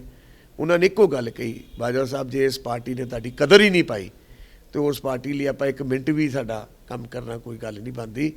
ਬੀਜੇਪੀ ਅਸੂਲਾਂ ਦੀ ਪਾਰਟੀ, ਨਾਨ ਕਰਪਟ ਪਾਰਟੀ। 8 ਸਾਲ ਦਾ ਰਾਜ ਹੋਇਆ ਮੋਦੀ ਸਾਹਿਬ ਦਾ, ਇੱਕ ਬੰਦਾ ਇੱਕ ਕਰਪਸ਼ਨ ਦਾ ਕੇਸ ਇੱਕ ਦੱਸੋ। ਹੁਣ ਤੱਕ ਹੁੰਦੀ ਤੇ ਕਾਂਗਰਸ ਦੀ 5 ਸਾਲਾਂ 'ਚ 50 ਬਾਹਰ ਆ ਜਾਂਦੇ ਹੁੰਦੇ ਸੀ ਵੀ ਆਹ ਸਕੈਂਡਲ ਹੋ ਗਿਆ, ਆਹ ਸਕੈਮ ਹੋ ਗਿਆ। ਉਸ ਪਾਰਟੀ ਲਈ ਕੰਮ ਕਰਨ ਦਾ ਤੁਹਾਨੂੰ ਮਜ਼ਾ ਆਉਂਦਾ ਜਿਹੜੀ ਪਾਰਟੀ ਦੇਸ਼ ਦੇ ਹਿੱਤ ਦੀ ਗੱਲ ਕਰੇ, ਸੂਬੇ ਦੇ ਹਿੱਤ ਦੀ ਗੱਲ ਕਰੇ, ਲੋਕਾਂ ਦੀ ਭਲਾਈ ਦੀ ਗੱਲ ਕਰੇ। ਤੋ ਅੱਜ ਕਾਂਗਰਸ ਜਿਹੜੀ ਕਾਮੇਡੀ ਆਫ ਸਰਕਸ ਬਣ ਚੁੱਕੀ ਹੈ ਪੰਜਾਬ ਦੇ ਵਿੱਚ, ਜਿਹਦਾ ਵਜੂਦ ਹੀ ਨਹੀਂ ਰਹਿ ਗਿਆ। ਤੁਹਾਡੇ ਸਾਹਮਣੇ ਹੈ ਜਿੱਦਾਂ ਅਕਾਲੀ ਦਲ ਟੁੱਟ ਕੇ 14 ਸੀਟਾਂ ਤੇ ਆਇਆ ਸੀ, ਇਸ ਵਾਰ ਕਾਂਗਰਸ ਵੀ ਉਧਰ ਹੀ ਚੱਲ ਰਹੀ ਹੈ। ਇਹ 14 ਸੀਟਾਂ ਤੇ ਆਏਗੀ ਪੰਜਾਬ ਦੇ ਵਿੱਚ ਔਰ ਤੁਸੀਂ ਦੇਖੋਗੇ ਵੀ ਕਮਲ ਦਾ ਪਰਚਮ ਬੀਜੇਪੀ ਦਾ ਪਰਚਮ ਲਹਿਰਾਏਗਾ। ਕਿਉਂ? ਕਿਉਂਕਿ ਲੋਕਾਂ ਨੂੰ ਵਿਸ਼ਵਾਸ ਹੈ ਵੀ ਜੋ ਕਹਿੰਦੇ ਨੇ ਉਹ ਕਰਦੇ ਨੇ। ਤੁਹਾਡੀ ਇੱਕ ਲੀਡਰਸ਼ਿਪ ਕੁਆਲਿਟੀ ਹੈ। ਅੱਜ ਨਰਿੰਦਰ ਭਾਈ ਮੋਦੀ, ਅੱਜ ਅਮਿਤ ਸ਼ਾਹ ਜੀ, ਉਹਨਾਂ ਦੀ ਸਾਰੀ ਟੀਮ ਜਿੱਥੇ ਜਿੱਥੇ ਵੀ ਗਈ ਹੈ ਉਹਨਾਂ ਨੇ ਭਾਰਤ ਮੁਕਤ ਕਾਂਗਰਸ, ਕਾਂਗਰਸ ਮੁਕਤ ਭਾਰਤ ਔਰ ਅਕਾਲੀ ਦਲ ਮੁਕਤ ਪੰਜਾਬ, ਇਹ ਨਾਰਾ ਜਿਹੜਾ ਨਾ ਇਹ ਪੂਰਾ ਕਰਨਾ ਹੈ ਇਸ ਬਾਈ ਦੇ ਵਿੱਚ।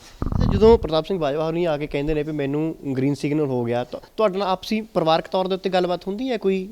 ਜਦੋਂ ਇੱਕ ਵੱਡਾ ਭਰਾ ਛੋਟੇ ਭਰਾ ਨੂੰ ਆ ਕੇ ਕਹਿੰਦਾ ਜਾਂ ਛੋਟਾ ਭਰਾ ਵੱਡੇ ਭਰਾ ਨੂੰ ਆ ਕੇ ਕਹਿੰਦਾ, ਕਿਉਂਕਿ ਉਹਨਾਂ ਦਾ ਇੱਕ ਬਿਆਨ ਸੀਗਾ, ਕਹਿੰਦਾ ਉਹਨਾਂ ਬਾਰੇ ਤੁਹਾਡੇ ਬਾਰੇ ਰੱਬ ਜਾਣਦੇ ਹੋਣ, ਹੈ ਨਾ, ਤਾਂ ਆਪਸੀ ਕੋਈ ਗੱਲਬਾਤ ਹੋਈ ਸੀ ਉਦੋਂ? ਤੇ ਰੱਬ ਨੇ ਹੀ ਰਾਹ ਪਾਣਾ। ਜੇ ਮੇਰੇ ਬਾਰੇ ਰੱਬ ਜਾਣਦਾ ਹੈ ਤੇ ਰੱਬ ਨੇ ਹੀ ਮੈਨੂੰ ਰਾਹ ਪਾਣਾ ਨਾ ਵੀ ਮੈਂ ਕਿੱਥੇ ਜਾਣਾ। ਤੇ ਅਸੀਂ ਮਹਾਰਾਜ ਦੇ ਆਸਰੇ ਛੱਡੀ, ਉਸ ਹੰਸਾਲੀ ਵਾਲੇ ਬਾਬਾ ਜੀ ਦੇ ਆਸਰੇ ਛੱਡੀ ਹੈ। ਜਿਹੜੇ ਰਾਹ ਪਾਣਗੇ ਉਸੇ ਰਾਹ ਚੱਲ ਪਾਂਗੇ। ਗੱਲਬਾਤ ਨਹੀਂ ਹੋਈ ਉਸ ਤੋਂ ਬਾਅਦ ਆਪਸੀ? ਇੱਕ ਭਰਾ ਦਾ ਰਿਸ਼ਤਾ ਤਾਂ ਹੈ ਹੀ ਹੈ, ਜਿਹੜਾ ਪਰਿਵਾਰਕ ਰਿਸ਼ਤਾ। ਜਦੋਂ ਉਹਨਾਂ ਨੇ ਕਹਿ ਹੀ ਦਿੱਤਾ ਵੀ ਉਹਦੀ ਰੱਬ ਜਾਣਦਾ ਹੈ ਤੇ ਫਿਰ ਅਸੀਂ ਰੱਬ ਦੀ ਕਚਹਿਰੀ 'ਚ ਛੱਡਤੀ। ਫਿਰ ਅਸੀਂ ਠੀਕ ਹੈ, ਵੱਡਾ ਹੈ ਬਈ। ਅਸੀਂ ਕਦੋਂ ਕਹਿੰਦੇ ਵੀ ਮੇਰਾ ਵੱਡਾ ਭਰਾ ਨਹੀਂ, ਅਸੀਂ ਇੱਜ਼ਤ ਵੀ ਕਰਦੇ ਹਾਂ। ਅਸੀਂ ਇਹ ਨਹੀਂ ਗੱਲ ਵੀ ਮੈਂ ਉਹਨਾਂ ਦੀ ਇੱਜ਼ਤ ਨਹੀਂ ਕਰਦਾ, ਪਰ ਉਹਨਾਂ ਦਾ ਫੈਸਲਾ ਹੈ, ਉਹਨਾਂ ਦੀ ਜੇ ਪਾਰਟੀ ਦਾ ਫੈਸਲਾ ਹੈ ਉਹ ਸਿਰ ਮੱਥੇ ਪ੍ਰਵਾਨ ਹੈ। ਇਹ ਤਾਂ ਮੈਦਾਨੇ ਜੰਗ 'ਚ ਹੁਣ ਪਤਾ ਲੱਗੂਗਾ ਵੀ ਕਿੱਧਰ ਕੀ ਹੈ ਤੇ ਕਿੱਧਰ ਕੀ ਨਹੀਂ ਹੈ। ਵੈਸੇ ਦੁੱਖ ਹੁੰਦਾ ਹੈ ਨਿੱਜੀ ਜ਼ਿੰਦਗੀ ਦੇ ਵਿੱਚ ਵੀ ਭਰਾ ਨੂੰ, ਜੇ ਕਿਤੇ ਸਿਆਸੀ ਚੈਲੰਜ ਵੀ ਹੁੰਦਾ ਹੈ ਤਾਂ ਕਿਤੇ ਇੱਕ ਪਰਿਵਾਰ ਨੇ ਇਕੱਠਿਆਂ ਲੜਨਾ, ਤਾਂ ਕਿਤੇ ਦੋ ਧਿਰਾਂ ਦੇ ਵਜੋਂ ਇੱਕ ਦੂਜੇ ਦੇ ਸਾਹਮਣੇ ਡਟਣਾ ਹੈ। ਇੱਦਾਂ ਦੇ ਬਿਆਨ ਵੀ ਆ ਰਹੇ ਨੇ, ਤਾਂ ਮਲਾਲ ਹੁੰਦਾ, ਇਸ ਗੱਲ ਦਾ ਅਫਸੋਸ ਹੁੰਦਾ? ਇਹ ਅਫਸੋਸ ਤੇ ਜ਼ਿੰਦਗੀ ਦੇ, ਜਦੋਂ ਤੁਸੀਂ ਭਰਾ ਜ਼ਿੰਦਗੀ ਜਵਾਨੀ ਦੇ ਵਿੱਚ ਇੱਕ ਦੂਜੇ ਲਈ ਜਾਨ ਦੇਣ ਲਈ ਵੀ ਤਿਆਰ ਹੁੰਦੇ ਹੋ। ਹਾਂਜੀ, ਤੁਸੀਂ ਦਿਨ ਰਾਤ ਇਕੱਠੇ, ਤੁਹਾਨੂੰ ਭਰਾ ਨੂੰ ਸੂਈ ਚੁੱਭੇ ਤੇ ਤੁਹਾਨੂੰ ਪੀੜ ਹੁੰਦੀ ਹੈ, ਤੇ ਉਹ ਠੀਕ ਹੈ। ਜਦੋਂ ਫਿਰ ਬੰਦਾ ਗ੍ਰਸਤੀ 'ਚ ਪੈ ਜਾਂਦਾ ਹੈ ਤੇ ਉਹ ਕਹਿੰਦੇ ਨਾ ਗਿਰਹਸਤੀ ਕਿਉਂ ਰੱਖੀਏ? ਜਿਹੜਾ ਹਸਤੀ ਤੋਂ ਗਿਰ ਕੇ ਫਿਰ ਬੰਦੇ ਨੂੰ ਇਹ ਜਿਹੜਾ ਹੁੰਦਾ ਹੈ ਤੁਹਾਡਾ ਪਰਿਵਾਰ ਆ, ਉਹਦੇ ਹੋ ਸਕਦੇ ਉਹਨਾਂ ਨੂੰ ਕੋਈ ਫੈਸਲੇ ਮੰਨੇ ਪਏ। ਮੈਂ ਤੁਹਾਡੀਆਂ ਨਾ ਪਹਿਲਾਂ ਵੀ ਇੰਟਰਵਿਊਜ਼ ਇੱਕ ਦੋ ਸੁਣੀਆਂ ਸੀਗੀਆਂ, ਤਾਂ ਤੁਸੀਂ ਉਦੋਂ ਇਹ ਜਿਹੜਾ ਨਹੀਂ ਸੀਗਾ ਵਿੱਚ ਆ ਜਿਹੜੀ ਕਨਫਲਿਕਟ ਆਇਆ, ਜਾਂ ਟਿਕਟ ਦੀ ਗੱਲ ਕਰ ਲਈਏ ਜਾਂ ਹਲਕੇ ਤੋਂ ਲੜਨ ਦੀ ਗੱਲ ਕਰ ਲਈਏ, ਤਾਂ ਉਦੋਂ ਤੁਹਾਡੇ ਮੈਂ ਇੰਟਰਵਿਊ ਦੇ ਵਿੱਚ ਬਹੁਤ ਚੰਗੀਆਂ ਗੱਲਾਂ, ਉਦੋਂ ਮਨ ਨੂੰ ਵੀ ਇੱਕ ਵਾਰ ਕਿਤੇ ਨਾ ਕਿਤੇ ਬੰਦੇ ਨੂੰ ਹੁੰਦਾ ਵੀ ਹਾਂ ਭਰਾਵਾਂ ਦਾ ਪਿਆਰ ਹੋਵੇ ਤਾਂ ਇੱਦਾਂ ਦਾ ਹੋਵੇ। ਉਦੋਂ ਤੁਸੀਂ ਕਹਿੰਦੇ ਵੀ ਜਦੋਂ ਮੇਰਾ ਕਾਲਜ ਟਾਈਮ ਸੀਗਾ ਤਾਂ ਮੈਂ ਇਹਨਾਂ ਨੂੰ ਦੇਖ ਕੇ ਅੱਗੇ ਫੋਲੋ ਕਰਦਾ ਸੀ, ਜਿਸ ਤਰੀਕੇ ਨਾਲ ਚੱਲਦੇ ਸੀਗੇ ਸਾਰਾ ਕੁਝ ਮੈਂ ਆਪਣੇ ਬਾਪ ਤੱਕ ਨੂੰ ਇਹਨਾਂ ਦੇ ਵਿੱਚੋਂ ਦੇਖਦਾ ਸੀ। ਮੈਂ ਅੱਜ ਵੀ ਵੇਖਦਾ। ਜਿਹੜੀ ਇੱਜ਼ਤ ਮਾਨ ਦੀ ਗੱਲ ਹੈ, ਜੇ ਉਹ ਉਸ ਦੀ ਗੱਲ ਹੈ, ਉਸ 'ਤੇ ਕੋਈ ਕਮੀ ਨਹੀਂ ਆਈ, ਨਾ ਆਏਗੀ। ਪਰ ਇਹ ਹੁਣ ਉਹਨਾਂ ਦਾ ਸਿਆਸੀ ਫੈਸਲਾ, ਜੇ ਉਹਨਾਂ ਨੇ ਸਿਆਸੀ ਫੈਸਲਾ ਲਿਆ ਤੇ ਮੈਂ, ਕਿਉਂਕਿ ਉਹ ਵੱਡੇ ਹੋਣ ਦੇ ਨਾਤੇ, ਜੇ ਛੋਟਾ ਹੁੰਦਾ ਤਾਂ ਹੋ ਸਕਦਾ ਮੈਂ ਕਮਰੇ 'ਚ ਡਾਕੇ ਤੇ ਕੋਈ ਗੱਲ ਕਰ ਲੈਂਦਾ। ਹੁਣ ਉਹ ਵੱਡੇ ਨੇ, ਉਹਨਾਂ ਨੇ ਫੈਸਲਾ ਲਿਆ, ਉਹ ਸਿਰ ਮੱਥੇ ਪ੍ਰਵਾਨ ਕਰਾਂਗੇ। ਜੋ ਵੱਡੇ ਭਰਾ ਦਾ ਫੈਸਲਾ ਹੈ ਤੇ ਉਹਨਾਂ ਸਾਨੂੰ ਵਾਹਿਗੁਰੂ ਦੇ ਸਿਰ ਛੱਡ ਦਿੱਤੀ ਹੈ ਗੱਲ, ਤੇ ਜੋ ਮਹਾਰਾਜ ਕਰਨਗੇ। ਤੁਹਾਡਾ ਇੱਕ ਹੋਰ ਬਿਆਨ ਮੈਂ 2-4 ਦਿਨ ਪਹਿਲਾਂ ਹੀ ਸੁਣਿਆ ਸੀਗਾ ਵੀ ਮੈਂ ਆਪਣਾ ਬੰਦਾ ਮੈਦਾਨ ਦੇ ਵਿੱਚ ਉਤਾਰਾਂਗਾ ਤੇ ਵੱਡੇ ਬਾਜਵਾ ਸਾਹਿਬ ਆਪਣਾ ਬੰਦਾ ਮੈਦਾਨ ਤੋਂ ਉਤਾਰ। ਉਹ ਮੈਂ ਬਿਆਨ ਥੋੜ੍ਹਾ ਜਿਹਾ ਐਕਸਪਲੇਨ ਕਰੋ, ਆਪ ਕਿਉਂ ਨਹੀਂ ਆਮਣੇ ਸਾਹਮਣੇ ਹੋਣਾ, ਜਾਂ ਬੰਦਾ ਕੌਣ ਹੋਊਗਾ, ਬੰਦਾ ਕਿਉਂ ਖਿਲਾਫ? ਉਹ ਸ੍ਰੀ ਹਰਗੋਬਿੰਦਪੁਰ ਏਰੀਏ ਦੀ ਗੱਲ ਹੋਈ ਸੀ। ਇਹਨਾਂ ਜਾ ਕੇ ਉੱਥੇ ਸਾਡੇ ਸਾਥੀਆਂ ਨੂੰ ਕਿਹਾ ਸੀ ਵੀ ਮੈਂ ਕੈਂਡੀਡੇਟ ਤੁਹਾਨੂੰ ਕਾਂਗਰਸ ਦਾ ਦੇਵਾਂਗਾ, ਜਿਹੜੀ ਕਿ ਇੱਕ ਮੈਂ ਸਮਝਦਾ ਵੀ ਸੱਚਾਈ ਤੋਂ ਕੋਹ ਦੂਰ ਚੀਜ਼ ਸੀਗੀ। ਤੇ ਲੋਕ ਜਦੋਂ ਜਿਹੜੇ ਸਾਥੀ ਹੁੰਦੇ ਨਾ ਉਹ ਕਈ ਵਾਰ ਦੁਚਿੱਤੀ 'ਚ ਪੈ ਜਾਂਦੇ ਨੇ ਵੀ ਯਾਰ ਕੀ ਕਰੀਏ ਹੈਂ। ਤੇ ਕਿਉਂਕਿ ਕਾਂਗਰਸ ਨਾਲ ਸਾਰੀ ਉਮਰ ਜੁੜੇ ਰਹੇ ਹੋਣ, ਪਰ ਉਹ ਕਾਡਰ ਕਿਹਦਾ ਸੀ? ਜਿਹੜਾ ਕਾਡਰ ਫਤਿਹ ਜੰਗ ਸਿੰਘ ਬਾਜਵਾ ਨੇ ਸ੍ਰੀ ਹਰਗੋਬਿੰਦਪੁਰ 'ਚ ਬੂਟਾ ਲਾਇਆ ਸੀ, ਇਹ ਉਹ ਫਲ ਸੀ। ਤੇ ਉਹ ਫਲ ਜਦੋਂ ਮੇਰੇ ਕੋਲ ਆਏ ਉਹਨਾਂ ਕਿਹਾ ਜੀ ਵੀ ਆਹ ਗੱਲ ਕਹੀ ਹੈ, ਮੈਨੂੰ ਤਾਂ ਪਤਾ ਹੈ ਵੀ ਪਾਰਟੀ ਦਾ ਕੈਂਡੀਡੇਟ ਕਿਹਨੂੰ ਦੇ ਰਹੇ ਨੇ, ਕੀ ਕਰ ਰਹੇ ਨੇ। ਮੈਂ ਕਿਹਾ ਜੀ ਚਲੋ ਜੇ ਤੇ ਬਾਜਵਾ ਸਾਹਿਬ ਕੈਂਡੀਡੇਟ ਆਪਣੇ ਨੂੰ ਟਿਕਟ ਦਵਾ ਦੇਣਗੇ ਤੇ ਉਹਨਾਂ ਦੇ ਕਹਿਣ ਤੇ ਵੱਡੇ ਨੇ ਵੀ ਵੋਟ ਪਾ ਦਿਓ, ਤੇ ਜੇ ਨਾ ਦਵਾ ਸਕੇ ਤੇ ਫਿਰ ਜਿਹੜਾ ਕੈਂਡੀਡੇਟ ਮੈਂ ਦਊਂਗਾ ਫਿਰ ਇਕੱਠੇ ਹੋ ਕੇ ਉਹਨੂੰ ਵੋਟ ਪਾ ਦਿਓ। ਤੇ ਮੈਨੂੰ ਤੇ ਆਪਣੇ ਆਪ ਤੇ ਯਕੀਨ ਹੈ ਵੀ ਮੈਂ ਆਪਣੇ ਕੈਂਡੀਡੇਟ ਨੂੰ ਉੱਥੇ ਟਿਕਟ ਦਵਾ ਸਕਾਂਗਾ। ਤੇ ਫਿਰ ਮੈਨੂੰ ਮੇਰੇ ਬੰਦਿਆਂ ਤੇ ਯਕੀਨ ਹੈ ਜਿਨ੍ਹਾਂ ਨੇ ਮੈਨੂੰ ਉੱਥੇ ਮੈਂ 12 ਸਾਲ ਸੇਵਾ ਕੀਤੀ ਹੈ, ਉਹ ਅੱਜ ਤੱਕ ਵੀ ਮੈਂ ਉਹਨਾਂ ਦੇ ਕੰਮ ਕਰਦਾ। ਮੈਂ ਵੋਟ ਨਹੀਂ ਲੈਂਦਾ ਪਰ ਮੈਂ ਕੰਮ ਕਰਦਾ ਉਹਨਾਂ ਦੇ, ਕਿਉਂਕਿ ਮੇਰੇ ਉਹ ਦਿਲਾਂ ਨਾਲ ਜੁੜੇ ਨੇ। ਮੇਰੀ ਪਹਿਲੀ ਪੌੜੀ ਸ੍ਰੀ ਹਰਗੋਬਿੰਦਪੁਰ ਸੀ। ਮੈਨੂੰ ਉੱਥੋਂ ਦੇ ਲੋਕਾਂ ਨੇ ਇੱਜ਼ਤ ਦੀ ਪੱਗ ਬੰਨੀ ਸੀ। ਮੈਂ ਕਦੀ ਵੀ ਮੈਂ ਉਹਨਾਂ ਨੂੰ ਕਿਹਾ ਸੀ ਜ਼ਿੰਦਗੀ 'ਚ ਤੁਹਾਡਾ ਮੇਰਾ ਰਿਸ਼ਤਾ ਵੋਟਾਂ ਦਾ ਨਹੀਂ ਹੈ, ਤੁਹਾਡਾ ਮੇਰਾ ਰਿਸ਼ਤਾ ਇੱਕ ਪਰਿਵਾਰਕ ਰਿਸ਼ਤਾ ਹੋ, ਔਰ ਮੈਂ ਨਿਭਾ ਰਿਹਾ। ਤੇ ਮੇਰੀ ਗੱਲ 'ਤੇ ਯਕੀਨ ਕਰਦੇ ਨੇ। ਇਸੇ ਗੱਲ 'ਤੇ ਹੀ ਮੈਂ ਉਹਨਾਂ ਨੂੰ ਇਹ ਗੱਲ ਦਾ ਕਿਹਾ ਵੀ ਦੇਖੋ ਤੁਸੀਂ ਦੁਚਿੱਤੀ 'ਚ ਨਹੀਂ ਪੈਣਾ, ਤੁਸੀਂ ਵੱਡੇ ਨੂੰ ਵੀ ਇੱਜ਼ਤ ਕਰੋ। ਤੁਸੀਂ ਉਹਨੂੰ ਕਹੋ, ਮੈਂ ਕਿਹਾ ਵੀ ਲਿਆ ਆਪਣੀ ਕੈਂਡੀਡੇਟ ਬਈ ਪਾ ਦਿਓ ਵੋਟਾਂ। ਆਪਣਾ ਪਲਾਨ ਕੀ ਆ? ਆਪ ਕਿੱਥੋਂ ਫਿਰ ਮੈਦਾਨ ਦੇ ਵਿੱਚ ਉਤਰ ਰਹੇ ਹੋ? ਜੋ ਪਾਰਟੀ ਕਹੇਗੀ। ਆਪਣੀ ਇੱਛਾ ਵੀ ਤਾਂ ਹੋ? ਇੱਛਾ ਤੇ ਬੰਦੇ ਦੀ ਬੜੀ ਕੁਝ ਹੁੰਦੀ ਹੈ, ਪਰ ਮੈਂ ਪਾਰਟੀ ਦਾ ਇੱਕ ਵਫਾਦਾਰ ਸਿਪਾਹੀ ਹਾਂ। ਜੋ ਮੈਨੂੰ ਪਾਰਟੀ ਕਹੇਗੀ ਉਹ ਮੈਂ ਕਰਾਂਗਾ। ਕਾਦੀਆਂ ਤੋਂ ਲੜੋਗੇ? ਪ੍ਰਤਾਪ ਸਿੰਘ ਬਾਜਵਾ ਹੋਰੀ ਤੁਹਾਡੇ ਵੱਡੇ ਬ੍ਰਦਰ ਆਪਣੇ ਆਪ ਨੂੰ ਡਿਕਲੇਅਰ ਕਰ ਚੁੱਕੇ ਨੇ। ਹਾਲਾਂਕਿ ਚਲੋ ਪਾਰਟੀ ਦਾ ਫੈਸਲਾ ਅਜੇ ਆਉਣਾ ਹੈ। ਤਾਂ ਦੂਸਰੇ ਪਾਸੇ ਕਾਦੀਆਂ ਤੋਂ ਮੌਜੂਦਾ ਵਿਧਾਇਕ ਵੀ ਹੋ ਤੁਸੀਂ, ਸੁਭਾਵਿਕ ਤੌਰ ਦੇ ਉੱਤੇ ਕੰਮ ਵੀ ਕੀਤੇ ਹੋਣਗੇ ਹਲਕੇ ਦੇ ਵਿੱਚ, ਤਾਂ ਇੱਥੋਂ ਕੰਟੈਸਟ ਕਰੋ। ਮੈਂ ਤੁਹਾਨੂੰ ਕਹਿ ਰਿਹਾ, ਜੇ ਬਾਬਾ ਜੀ ਹੰਸਾਲੀ ਵਾਲਿਆਂ ਨੇ ਚਾਹਿਆ ਜੋ ਚਾਹਣਗੇ ਉਹੀ ਹੋਏਗਾ। ਇਹ ਤਾਂ ਨਾ ਹੋਊਗਾ ਜਿੱਥੋਂ ਪ੍ਰਤਾਪ ਸਿੰਘ ਬਾਜਵਾ ਲੜਨਗੇ, ਚਾਹੇ ਉਹ ਬਟਾਲੇ ਤੋਂ ਲੜਨ ਚਾਹੇ ਕਾਦੀਆਂ ਤੋਂ ਲੜਨ, ਉੱਥੋਂ ਜਾ ਕੇ ਲੜੋਗੇ ਫਿਰ ਉਹਨਾਂ ਦੇ ਖਿਲਾਫ ਲੜੋ? ਨਹੀਂ, ਇਹੋ ਜਿਹੀ ਮੇਰੇ ਮਨ ਦੇ ਵਿੱਚ ਕਦੀ ਵੀ ਨਹੀਂ ਰਹੀ। ਅਸੀਂ ਪਾਰਟੀ, ਮੈਂ ਤੁਹਾਨੂੰ ਅੱਗੇ ਕਿਹਾ ਵੀ ਪਾਰਟੀ ਜਿਹੜੀ ਜੁਆਇਨ ਕੀਤੀ ਹੈ, ਅਸੀਂ ਨਾ ਤਾਂ ਕਿਸੇ ਸ਼ਰਤ ਨਾਲ ਆਏ ਹਾਂ ਵੀ ਮੈਨੂੰ ਟਿਕਟ ਕਿੱਥੋਂ ਦੇਣੀ ਹੈ। ਮੈਨੂੰ ਜੇ ਮੇਰੀ ਯੋਗਤਾ ਹੋਏਗੀ ਤਾਂ ਮੈਨੂੰ ਟਿਕਟ ਵੀ ਦੇਣਗੇ ਅਤੇ ਮੇਰੇ ਕੋਲ ਪੁੱਛਣਗੇ ਵੀ, ਅਤੇ ਮੇਰੇ ਕੋਲ ਪੰਜਾਬ ਦੀਆਂ ਸੀਟਾਂ ਬਾਰੇ ਵੀ ਪੁੱਛਣਗੇ। ਅਤੇ ਇਹ ਜੋ ਫੈਸਲਾ ਮੇਰੀ ਪਾਰਟੀ ਦੇਗੀ ਮੈਨੂੰ, ਮੈਂ ਤੁਹਾਡੇ ਕੈਮਰੇ 'ਤੇ ਕਹਿ ਰਿਹਾ, ਮੈਂ ਉਹਨਾਂ ਦਾ ਜਿਹੜਾ ਫੈਸਲਾ ਉਹ ਸਿਰ ਮੱਥੇ ਮਨਜ਼ੂਰ ਕਰਾਂਗਾ। ਇਹ ਵੀ ਬੜੀਆਂ ਵਿਰੋਧੀ ਤੰਜ ਵੀ ਕੱਸਦੇ ਨੇ ਇਸ ਗੱਲ ਦੇ ਉੱਤੇ, ਇਸ ਗੱਲ ਨੂੰ ਲੈ ਕੇ ਸ਼ਬਦੀ ਹਮਲਾ ਵੀ ਕਰਦੇ ਨੇ। ਕਹਿੰਦੇ ਜਿਹੜੇ ਬੀਜੇਪੀ ਦੇ ਵਿੱਚ ਜਾ ਰਹੇ ਨੇ ਉਹ ਸਿਕਿਉਰਿਟੀ ਦੇ ਵਾਸਤੇ ਜਾ ਰਹੇ ਨੇ। ਕਹਿੰਦੇ ਰਾਣਾ ਗੁਰਮੀਤ ਸਿੰਘ ਸੋਢੀ ਹੋਣਗੇ, ਉਹਨਾਂ ਨੂੰ ਵੀ ਸਿਕਿਉਰਿਟੀ ਚਾਹੀਦੀ ਸੀ ਤੇ ਬੀਜੇਪੀ ਵਾਲੇ ਪਾਸੇ ਚਲੇ ਗਏ। ਤੁਹਾਡੇ ਬਾਰੇ ਵੀ ਲੋਕ ਇੱਦਾਂ ਇਲਜ਼ਾਮ ਲਾਉਂਦੇ। ਦੇਖੋ ਮੇਰੀ ਗੱਲ ਸੁਣੋ, ਜਿਨ੍ਹਾਂ ਦੀ ਸੋਚ ਛੋਟੀ ਹੋਵੇ ਮੈਂ ਕੀ ਕਹਿ ਸਕਦਾ ਉਹਨਾਂ ਬਾਰੇ। ਸਾਡਾ ਪਰਿਵਾਰ ਅੱਤਵਾਦ ਦੇ ਵਿੱਚ, ਸਾਡੇ ਪਿਤਾ ਜੀ ਸ਼ਹੀਦ ਹੋਏ, ਨਾਲ 5 ਸਾਥੀ ਸ਼ਹੀਦ ਹੋਏ, ਸਾਡੇ ਤੇ 2 ਬੰਬ ਬਲਾਸਟ ਹੋਏ, ਤੇ ਕੀ ਗੱਲ ਹੈ ਸਿਕਿਉਰਿਟੀ ਲਈ? ਤੁਸੀਂ ਕਿਹੋ ਜਿਹੀਆਂ ਗੱਲਾਂ ਕਰਦੇ ਹੋ? ਕਿੱਡੀ ਗਿਰਾਵਟ ਹੈ ਲੋਕਾਂ ਦੀ ਸੋਚ ਦੇ ਵਿੱਚ। ਨਾ ਬੰਦਾ ਕੋਈ ਸਿਕਿਉਰਿਟੀ ਲਈ ਗਿਆ। ਸਿਕਿਉਰਿਟੀ ਤਾਂ ਸਾਡੇ ਕੋਲ 1983-84 ਦੀ ਹੈ, ਤੇ ਉਹਦੇ ਵਿੱਚ ਥ੍ਰੈਟ ਪਰਸੈਪਸ਼ਨ ਤੇ ਪੰਜਾਬ ਗਵਰਨਮੈਂਟ ਨੇ ਤੁਹਾਨੂੰ ਸਿਕਿਉਰਿਟੀ ਦਿੱਤੀ ਹੈ। ਜਦੋਂ ਕਿਸੇ ਕੋਲ ਨਹੀਂ, ਸਾਡੇ ਕੋਲ ਉਦੋਂ ਦੀ ਸਿਕਿਉਰਿਟੀ ਹੈ। ਸਾਨੂੰ ਕੋਈ ਸਿਕਿਉਰਿਟੀਆਂ ਦੇ, ਅਸੀਂ ਇਹਨਾਂ ਦੇ ਵਰਦੀਆਂ ਦੇ ਬਦਲੇ ਅਸੀਂ ਪਿੰਡਾਂ 'ਚ ਨਹੀਂ ਜਾਂਦੇ। ਸਾਡੀ ਬਾਹਾਂ 'ਚ ਆਪਣੀ ਜਾਨ ਹੈਗੀ ਹੈ, ਸਾਡੀ ਇੱਕ 'ਚ ਜਾਨ ਹੈ। ਅਤੇ ਜਿੰਨੀ ਦੇਰ ਅੰਦਰ ਇੱਥੇ ਤਨ ਵੱਜਦਾ ਨਾ, ਜਿਹੜਾ ਤੁਹਾਡੀ ਦਿਲ ਦੀਆਂ ਰਗਾਂ 'ਚ ਖੂਨ ਵਹਿੰਦਾ, ਉਨੀ ਦੇਰ ਤੱਕ ਤੇ ਕੋਈ ਕਿਸੇ ਗੱਲ ਦੀ, ਜਦੋਂ ਕੋਈ ਲਿਖੀ ਹੈ ਉਹ ਤੁਹਾਡੀ ਟਾਲ ਨਹੀਂ ਕਿਸੇ ਨੇ ਲੈਣੀ। ਤਾਂ ਸਿਕਿਉਰਿਟੀ ਕਰਕੇ ਕਿਸੇ ਹੋਰ ਦੇ ਕੋਈ ਕੀਤੇ ਮੈਨੂੰ ਨਹੀਂ ਪਤਾ, ਪਰ ਮੇਰੇ ਮਨ ਦੇ ਵਿੱਚ ਕਤਈ 1% ਇਹੋ ਜਿਹੀ ਕੋਈ ਮਨ ਦੀ ਇੱਛਾ ਨਹੀਂ ਹੈਗੀ। ਹਲਕੇ ਨੂੰ ਦੇਣ ਕੀ ਹੈ ਤੁਹਾਡੀ ਅੱਗੇ? ਹੋ ਸਕਦਾ ਪਾਰਟੀ ਕਾਦੀਆਂ ਤੋਂ ਹੀ ਤੁਹਾਨੂੰ ਮੈਦਾਨ ਦੇ ਵਿੱਚ ਉਤਾਰੇ, ਹੋ ਸਕਦਾ ਤੁਹਾਡੀ ਆਪਣੀ ਇੱਛਾ ਕਿਤੇ ਹੋਰ ਹੋਵੇ, ਜਾਂ ਤੁਸੀਂ ਜਦੋਂ ਕਹਿਤਾ ਵੀ ਪਾਰਟੀ ਜਿੱਥੋਂ ਉਤਾਰੂਗੀ ਉੱਥੋਂ ਲੜਾਂਗਾ, ਹਲਕੇ ਦੇ ਵਿੱਚ ਫਿਰ ਜਾਣਾ ਹੈ, ਅਤੇ ਹਲਕੇ ਨੂੰ ਦੇਣ ਕੀ ਹੈ ਤੁਹਾਡੀ? ਹਲਕੇ ਵਿੱਚ 250 ਕਰੋੜ ਦਾ ਕੰਮ ਕਰਾਇਆ। ਪਿੰਡ ਪਿੰਡ ਜਾ ਕੇ ਪੁੱਛੋ, ਜਿੰਨਾ ਕੰਮ ਕਰਾਇਆ, ਜਿੰਨਾ ਅੱਜ ਕਾਦੀਆਂ ਦਾ ਨਕਸ਼ਾ ਤੁਹਾਨੂੰ ਚੇਂਜ ਹੁੰਦਾ ਹੋਏਗਾ, ਇਹ 70 ਸਾਲਾਂ 'ਚ ਤਾਂ ਕੋਈ ਨਹੀਂ ਕਰ ਸਕਿਆ।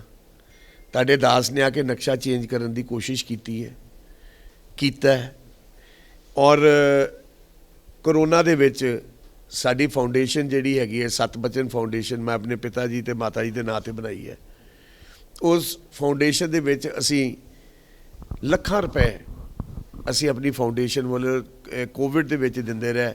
ਜਦੋਂ ਕਿ ਪੰਜਾਬ ਸਰਕਾਰ ਤੁਹਾਨੂੰ ਹੈਲਥ ਦੇ ਬੇਸਿਸ ਦੇ ਉੱਤੇ ਜਿਹੜੀ ਸ਼ੀਲਡਸ ਦਿੰਦੀਆਂ ਰਹੀਆਂ, ਉਹ ਜਿਹੜੇ ਤੁਹਾਨੂੰ ਕਵਰ ਦਿੰਦੇ ਰਹੇ, ਉਹ ਕਿਤੇ ਨਹੀਂ ਦਿੱਤੇ। ਅਸੀਂ ਹਰ ਪਿੰਡ ਦੇ ਵਿੱਚ ਆਪਣੇ ਜਾ ਕੇ, ਜੇ 10 ਸੀ 10, 5 ਸੀ 5, ਜਿੰਨੇ ਵੀ ਵਿਅਕਤੀਆਂ ਨੂੰ ਕੋਈ ਪ੍ਰੋਬਲਮ ਜਾਂ ਆਂਦੀ ਰਹੀ ਜਾਂ ਕਿਸੇ ਨੂੰ ਲੋੜ ਪਈ, ਅਸੀਂ ਜਾ ਕੇ ਦਿੱਤੀਆਂ।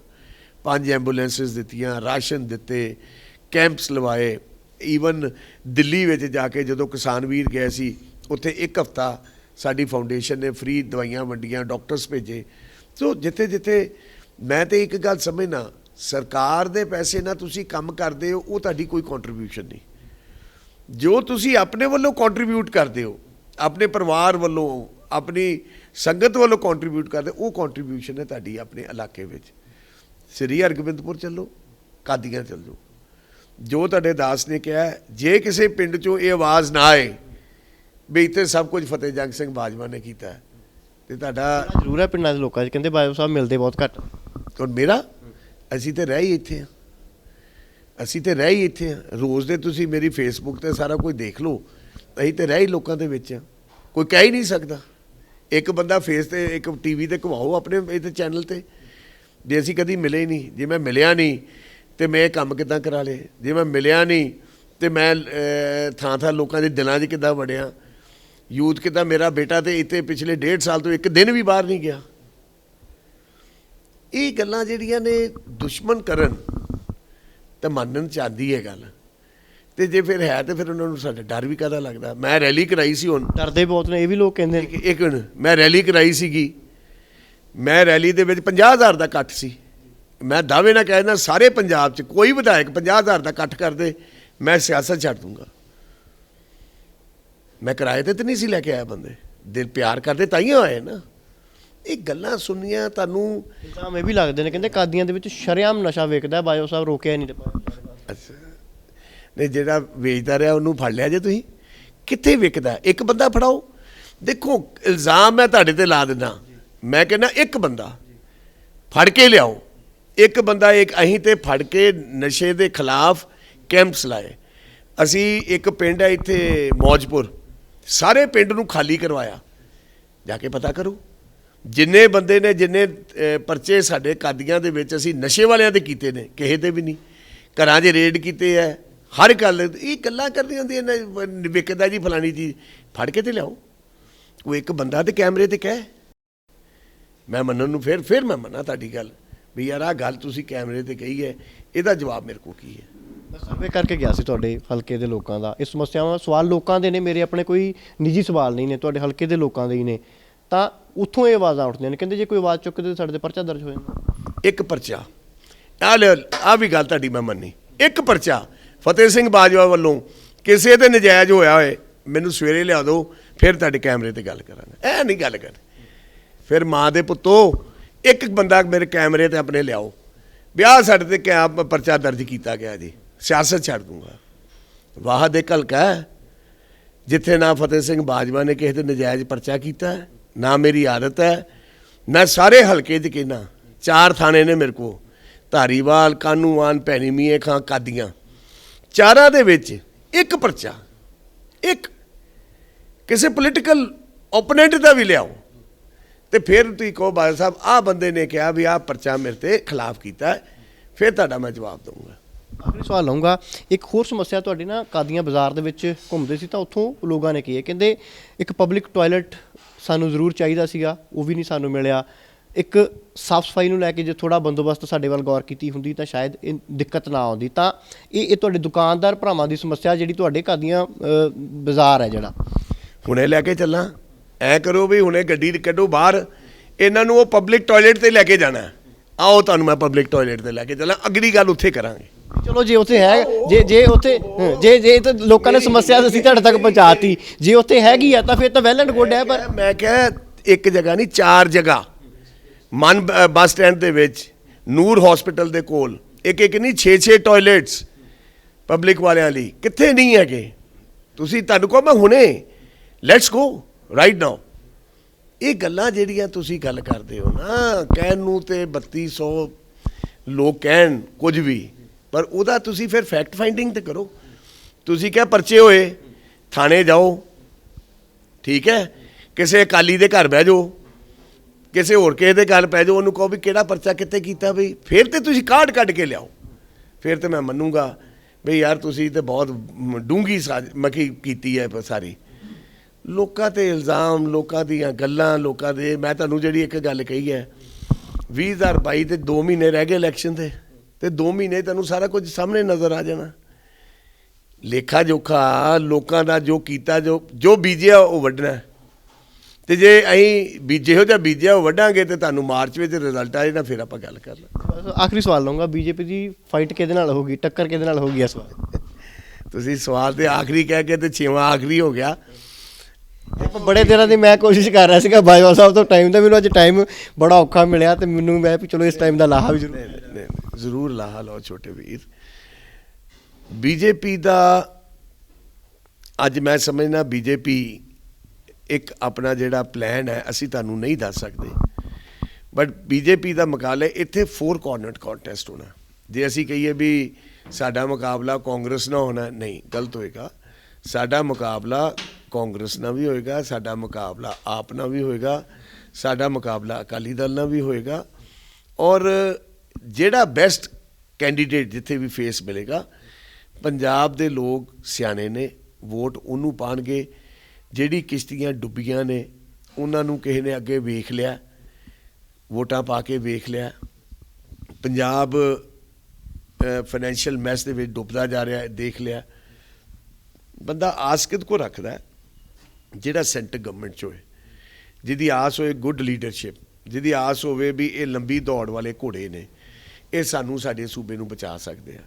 ਤਾਂ ਮੈਂ ਸਮਝਦਾ ਵੀ ਲੋਕ ਪੰਜਾਬੀ ਬਹੁਤ ਸਿਆਣੇ ਨੇ, ਉਹਨਾਂ ਨੇ ਵੋਟ ਜਿਹੜੀ ਹੈਗੀ ਹੈ ਉਹ ਇਸ ਵਾਰ ਭਾਜਪਾ ਦੇ ਪੱਖ ਦੇ ਵਿੱਚ ਪਾਣਗੇ, ਕਿਉਂਕਿ ਉਹ ਸਮਝਦੇ ਆ ਵੀ ਭਾਜਪਾ ਹੀ ਪੰਜਾਬ ਦਾ, ਜਿੱਦਾਂ ਸਾਰੇ ਹਿੰਦੁਸਤਾਨ ਦੇ ਵਿੱਚ ਭਾਜਪਾ ਜਿੱਥੇ ਜਿੱਥੇ ਸਰਕਾਰਾਂ ਬਣਾਈਆਂ, ਤੁਸੀਂ ਹਿਮਾਚਲ ਵੇਖ ਲਓ, ਵੱਡੀਆਂ ਵੱਡੀਆਂ ਸੜਕਾਂ, ਹਰ ਚੀਜ਼ ਦਿੱਤੀ ਹੈ।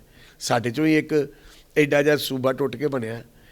ਹਰਿਆਣਾ ਦੇਖ ਲਓ, ਸਾਡੇ ਨਾਲੋਂ ਅੱਗੇ ਆ ਗਏ ਨੇ। ਪੰਜਾਬ ਜਿਹੜਾ ਕਿਸੇ ਵੱਡਾ ਭਰਾ ਹੁੰਦਾ ਸੀ, ਅੱਜ ਸਾਰਿਆਂ ਨੂੰ ਪਿੱਛੇ ਹੈ। ਤੇ ਜੇ ਪੰਜਾਬ ਨੂੰ ਵੱਡੇ ਭਰਾ ਦੀ ਜਗ੍ਹਾ ਤੇ ਲੈ ਕੇ ਆਣਾ, ਤੇ ਇੱਕ ਭਾਜਪਾ ਹੀ ਇੱਕ ਪਾਰਟੀ ਹੈ ਜਿਹਦੇ ਰਾਹੀਂ ਅਸੀਂ ਪੰਜਾਬ ਦਾ ਕੋਈ ਭਲਾ ਕਰ ਸਕਦੇ। ਧੰਨਵਾਦ ਲਈ ਬਹੁਤ ਬਹੁਤ ਧੰਨਵਾਦ ਬਾਜਵਾ ਸਾਹਿਬ। ਤਾਂ ਇਹ ਸਨ ਫਤਿਹ ਜੰਗ ਸਿੰਘ ਬਾਜਵਾ। ਫਿਰੋਜ਼ਪੁਰ ਦੇ ਵਿੱਚ PM ਨਰਿੰਦਰ ਮੋਦੀ ਹੋਰਾਂ ਦੀ ਰੱਦ ਹੋਈ ਰੈਲੀ ਤੋਂ ਲੈ ਕੇ ਕਾਦੀਆਂ ਦੀ ਸਿਆਸਤ ਤੱਕ ਤੇ ਆਪਣੇ ਹਲਕੇ ਦੇ ਲੋਕਾਂ ਦੇ ਇਲਜ਼ਾਮਾਂ ਤੱਕ ਹਰ ਸਵਾਲ ਦਾ ਬੜੀ ਬੇਬਾਕੀ ਦੇ ਨਾਲ ਜਵਾਬ ਦਿੱਤਾ ਔਰ ਦਾਅਵਾ ਕੀਤਾ ਕਿ ਆਉਣ ਵਾਲੀਆਂ 2022 ਦੀਆਂ ਵਿਧਾਨ ਸਭਾ ਚੋਣਾਂ ਦੇ ਵਿੱਚ ਬੀਜੇਪੀ ਪੰਜਾਬ ਦੇ ਵਿੱਚ ਆਪਣੀ ਸਰਕਾਰ ਬਣਾਏਗੀ। ਫਿਲਹਾਲ ਕੈਮਰਾਮੈਨ ਨਰੇਸ਼ ਦੇ ਨਾਲ ਸੁਖਵਿੰਦਰ ਸਿੰਘ, ਹਮਦਰਦ TV, ਕਾਦੀਆਂ।